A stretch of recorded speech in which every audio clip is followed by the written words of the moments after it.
Welcome back to another exciting episode of Aaron's Opinion, the podcast for blind people where we talk about critical issues in the blindness community. I'm Aaron Richmond.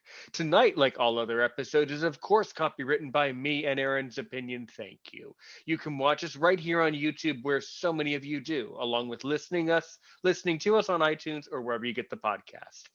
Aaron's Opinion 6 at gmail.com. 1240 Don't forget, comment below right here on this video. Follow on Facebook, Twitter, even consider becoming a patron on my Patreon page. Let's get into it. Advocacy is really important for blind people. And do you guys remember a man by the name of Armando Valles? He was on the show on our channel over the summer, a very, very long time ago. And he was speaking to us then about an organization that would become the Blind Advocacy Network. Nesma Ali is joining us right here. She's on the board of directors. She's the first person from the Blind Advocacy Network to join me on Aaron's Opinion. I actually have a lot of questions, so I really appreciate you coming. First question, what is the Blind Advocacy Network? So, we are an organization run not only by blind people, but people with many disabilities from many different states of the United States.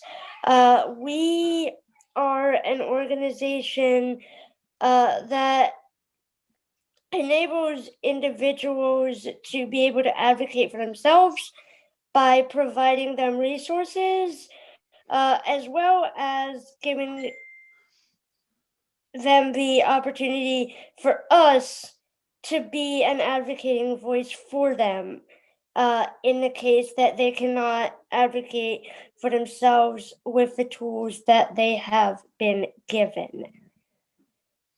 Excellent. Now, how did you become blind? So I have optic nerve atrophy due to a rare life-threatening genetic condition called MIOP, or malignant infantile osteopetrosis. And it's a disorder that in the mild form, so OP, osteoporosis itself, is a disorder characterized like with fragile bones and like basically the person their bones break easily. But in the very rare severe forms, like the one I have, basically that makes like it's worse where your bones kind of overlap and they don't destroy properly, and that affects your immune system. It affects your growth. It also affects like your nerve, your optic nerve. It affects your dental. It affects a lot of things. Basically, your hearing. So yeah. Understood. Okay. Yeah, and I was born blind with glaucoma. So I've had 7 corneal transplants and I have usable vision today. But still, it's very important to, you know, to talk about these critical issues. So okay. Now how did you find out about the Blind Advocacy Network in the first place? So I've known Armando for a while, on and off, and I was scrolling through Facebook one day and I just saw that somebody had, I think they had like sent me either a request to join the group or they had sent me a thing that says, please like this page. And I did, and I didn't really think much of it. My good friend, who is now the second vice president of the organization, and I are really close. We've known each other for almost 3 years now. And I was talking to him one night, and he's like, "Yeah, I'm on this thing called the Blind Advocacy Network," and um just he started to like break it down to me and tell me what they do, and I'm like, I don't really think that I can commit myself that hard, and not much to something like this because of school and everything else. And then all of a sudden, one day, I just found myself saying, yes, I'll be on the board. And here I am. So what are you doing on the board? Uh, so I'm a customer service and outreach. So, um, for those of you who follow me on Facebook, or follow the Blind Advocacy Network, you've seen my posts about TBA Net, and you've also seen the live video that I put up in the group. I also put up a live video today, explaining a little bit about how to reach us and about who we are and what we do. And in the videos that I put up on the Blind Advocacy Network Facebook page, it describes a little bit about me and my disabilities and my vision and why I decided to join the organization and what I want people to know about, like what they can and can't accomplish, and to tell them that there is an organization that's here and it understands um, individual needs and challenges, and that we are ready to be here for you and with you and do the best that we can. Excellent. So, what now that you're on my show, what do you want people to know about all of those things, what they can and can't do? What do you want people to know now that you're on my show? If you were only talking to my audience, what would you tell them? Well, definitely, from someone who does have multiple disabilities on top of blindness, I and also being part of the National Federation of Blind for many years, um, you can do whatever you want. Please, don't let anyone tell you you can't, because, the person who tells you they can't, either they can't themselves or they just don't know. And definitely, advocacy and education of those individuals is very, very important. Disability is very certain disabilities are very looked down upon. Blindness and mental health are a couple, just to name a few off the top of my head at the moment. Um, and it's hard. It's hard to have a disability where people don't understand you. They don't understand what you can and can't do. You tell them that you know what you're doing, and they're like, we're going to do it our way. And it's kind of like, how are you going to do it your way if you don't have any clue what you're doing? You know what I mean? Sure, sure. You're absolutely correct. Definitely. All right. So, how does this, as you say, working with the Blind Advocacy Network, how does it work? What are you doing in your day-to-day job for them, and how do you how did they set it up, and how do you make all of those arrangements? How does it work? Okay, so if you're interested in being part of TBA Net, which is the Blind Advocacy Network, we call it TBA Net for, short.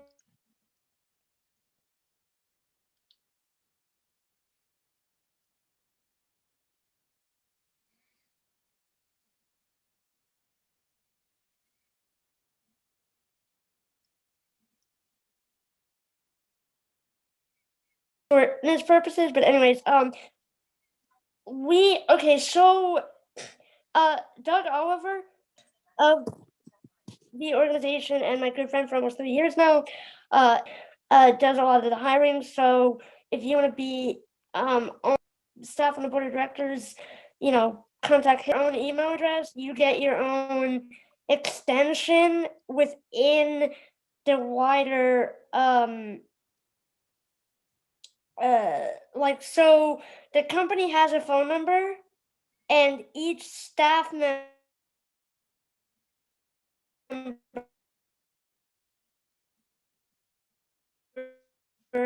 has their own individual extension to that phone number, which us directly. Okay. And then what? So then what exactly do you do once you get this extension? Then do people just call your iPhone? Like how does it work exactly? So there's an app called Unitel Voice, and it's, from my understanding, it's like text free, where like you get a phone number, but it's more like advanced. And they on the TBA net side, so Armando and them, they create you in an account, and then when you get on, you have a username, you have a password, and then through there you they basically link your extension to that Unitel voice app, and whenever people call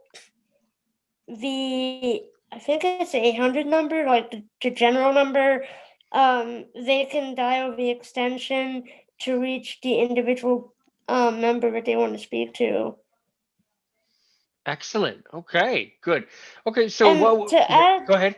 to add one more thing, No worries. the Unitel Voice app is on Android, iOS, PC, and Mac. The iOS and Android versions are through the respective app stores, but the Mac version and the PC version are a file download, which you can ask Armando to give you once you set up your email address. You have an email address, but they want your personal email account so they can send you a link to create a password. And once you have that password, you can log into your email account and you have a business email account. Okay, great. So what action and what things have you already done and already accomplished? In other words, so when someone calls and gets to you, what types of things do you help them with, and what are some projects you've already accomplished? So I just got hired, so I can't speak about what has already been done, but I know from working, we have a radio station. And on February the 26th at 8 p.m., we're gonna have our third town hall meeting, uh, which will be recorded. And we talk about, things that come up, issues, how to move forward with the organization. We talk about, or at least in the last one, we talked briefly about our radio station. And one of the members, which is his secretary, has her own podcast, and I can't remember what the podcast is actually called, but hopefully the next time I come on here. I think it's called like I don't remember, but when I come on here the next time, I will have that information for you all. But unfortunately, I do not have it at the very second. That is fine. That is fine. Okay.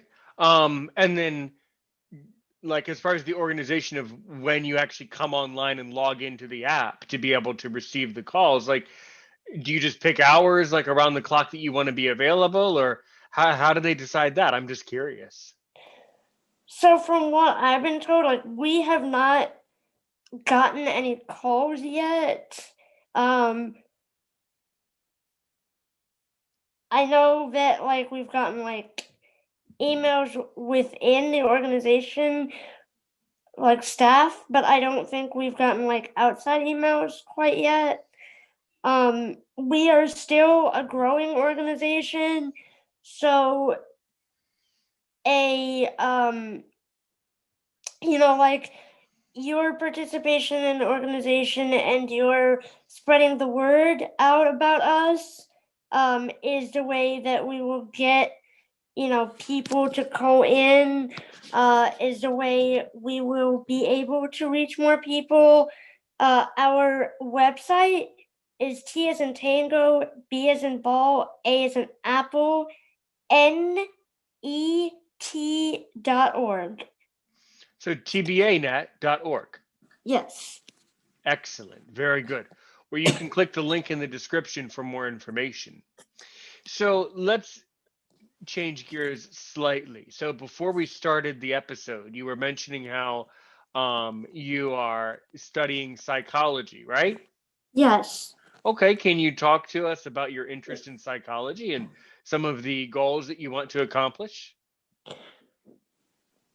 So I am a third year undergraduate psychology major with a unrelated minor of assistive technology.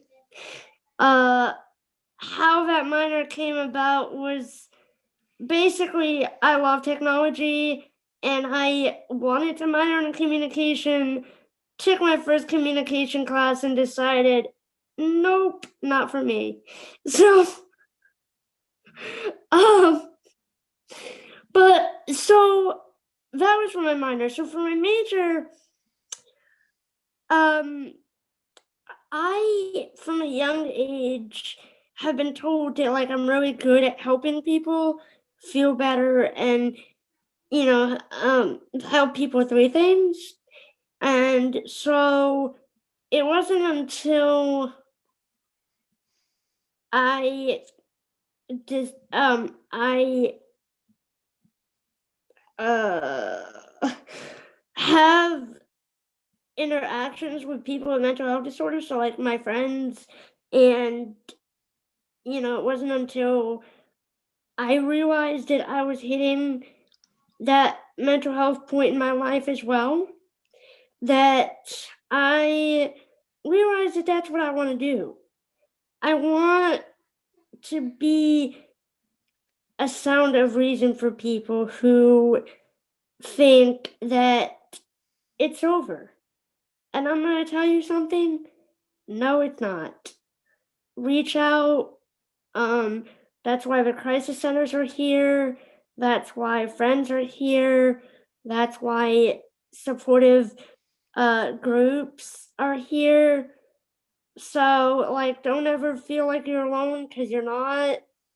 I know from personally having struggles with mental health myself, it's a very hard thing to hear. It's a very hard thing to hear that you're not alone. It's a very hard thing to hear you're gonna get through this. Because in ultimate reality, everything feels like you're not. It feels like you're crashing. It feels like everything is just breaking. It feels like you have no control over anything. That, your brain is kind of taking over. And like, you know, for me, it was a big realization when uh, I met my other best friend of almost 3 years, and I started to realize people do care. People do want to be there for you. Um, People do want to support you. I mean, I'm going to say it this way. Yes, there are some people that don't. And that's a very unfortunate reality. But as my uh I went to a blindness seminar recently, and they said are not people are not looking at you to fail. People are looking at you to succeed. People want you to succeed, and they do. Whether they express it in the right ways, whether they show it in the right ways, that's reality. They don't want you to fail, okay? Just please always remember that. Really good. So, specifically, what work do you want to do in the psychology field? So I want to get a PsyD, which is a doctor of psychology, to either be a licensed clinical therapist or a clinical psychologist. And I say or because I don't know with a PsyD if I can be a professional clinical licensed therapist or not. Uh, but that's where asking comes in handy. Right.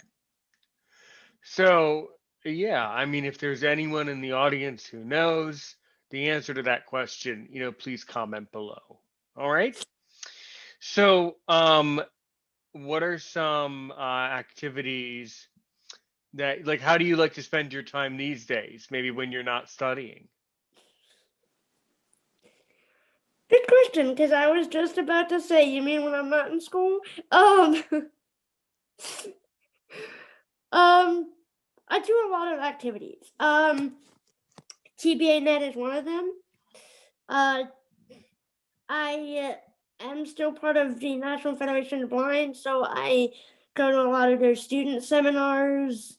I'm actually going to be in Annapolis Day on Zoom on Thursday, where people talk to their legislators about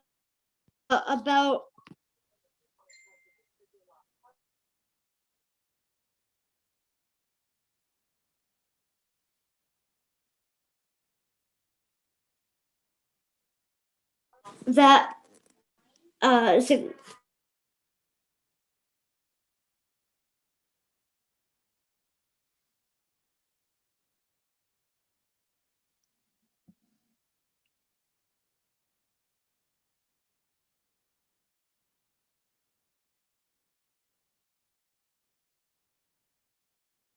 sorority. I'm on both Delta Alpha Pi, which is a sorority for people with disabilities that are it's an honors program for individuals with disabilities. I am on Pi. I'm in the sorority Pi Beta Phi. Um, and I do meditation. I try to do that daily. I have a 8-year-old sister that I am very involved in her life, and I do peer counseling on the side. Like I'm not licensed or anything, but I am certified as a mental health first aid. So I do basically the work that a like a hotline would do. And so I do that on a regular basis with my friends and just anybody that needs it really. So yeah. Excellent. Very good. Um, so if someone wants to, help the Blind Advocacy Network, what are some things that they can be doing to help the Blind Advocacy Network? So we have an open position for treasurer. So you can definitely help out with that. Um, I would highly recommend that you'll contact either Armando or Doug Oliver, Brandon Hennis, uh, Alana Charles for more information. But definitely, I know that we have a position open for treasurer. Um, I I mean, definitely just spread the word. Like, even if you're not on TBA Net as a board member or slash the board of directors, however you want to call it, definitely please spread the word about our organization. Um, tell people that we do exist because I want this organization to grow and I want it to be a nationally recognized organization, and it's not going to get there without a lot of outreach and a lot of, you know, words out about it. Okay. Well, excellent. And is there a way for someone to donate to the organization if they wanted to do that? uh, I'm yes. I think that information will be on the website, and if it's not, um, Armando or the individuals that I mentioned previously uh, will be more than happy to guide you in the right direction. Excellent. Very good. Well, all really good. I mean, that's about all the questions I have for the Blind Advocacy Network. Um, I hope that everyone on the board should know that they are welcome on Aaron's opinion, and I hope I can interview each of you, each of them, right? But you've done a magnificent job, as all my guests do. And basically, if you could ask me only one question as we come to the end of this recording, only one question to see if I'm really worth my salt to really make me sweat. What question do you really want to ask me? I think going along with advocacy and going along with TBA Net, this is like a two-part question. Where do you want to see TBA Net go? And where do you want to see like advocacy as it relates to like discrimination against people with disabilities? Where do you want to see that? Like X, how like where do you outstanding. want to see that go? Great response. Great response. I want to see the Blind Advocacy Network go to a level where a blind person is able to pick up the phone, call, and within minutes have an entire conversation with you, let's say.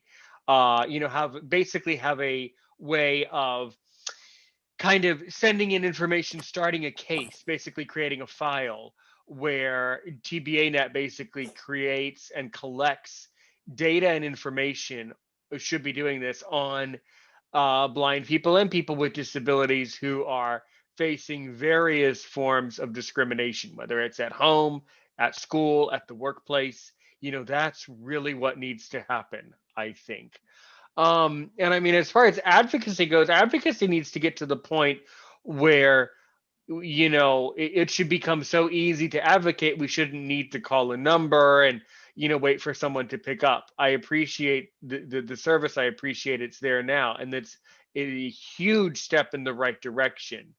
Nesma, do not get me wrong about this. It's a huge step in the right direction, but advocacy, a lot of advocacy, and one of the challenges that I've seen is a lot of advocacy It sounds like it's a lot of talking. And, we say in the business, talk is cheap. So I want to see more walking. In fact, I Mhm. want to see less talking and more walking to successful advocacy. That was a great question. All right. Yes. What did you think of my answer? I think it was thoughtful. I definitely think it was thorough and I think that you want to see people with disabilities go in the same direction as like you want you as I don't know if you um okay, sorry, hold on one second. I'm sorry. Okay.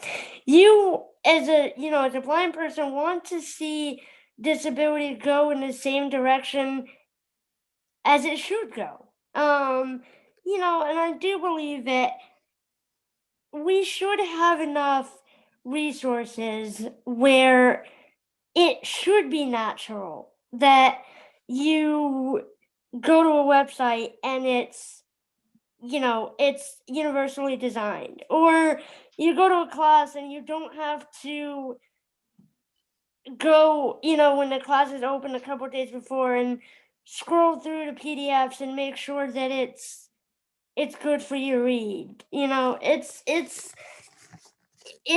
annoying. And I'm saying that it's more of an annoying.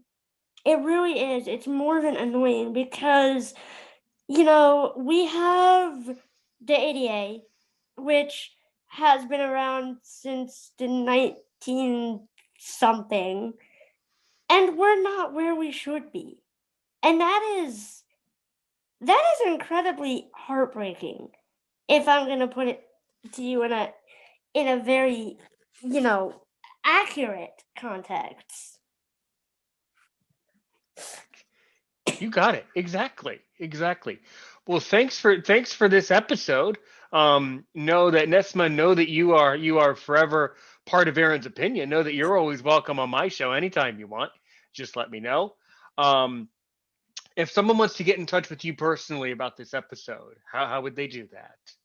Uh, Messenger, if you have my private information, uh, you can Skype me, you can iMessage me, you can WhatsApp me, you can reach me on my business email account actually at N as in November, A as in Apple, L as in Larry, Y as in yellow, at tbanet.org.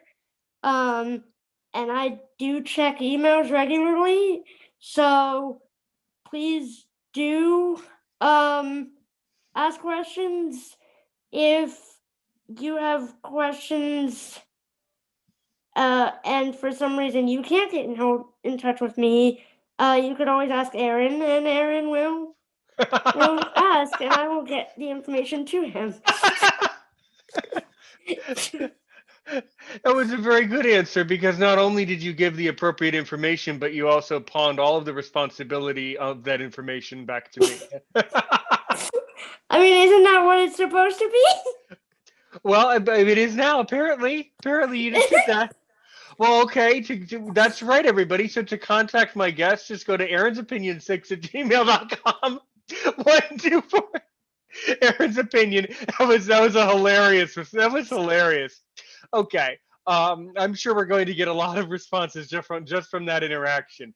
So just to clarify, it would just probably be better if you guys just talk to me anyway. Apparently. So Aaron's opinion.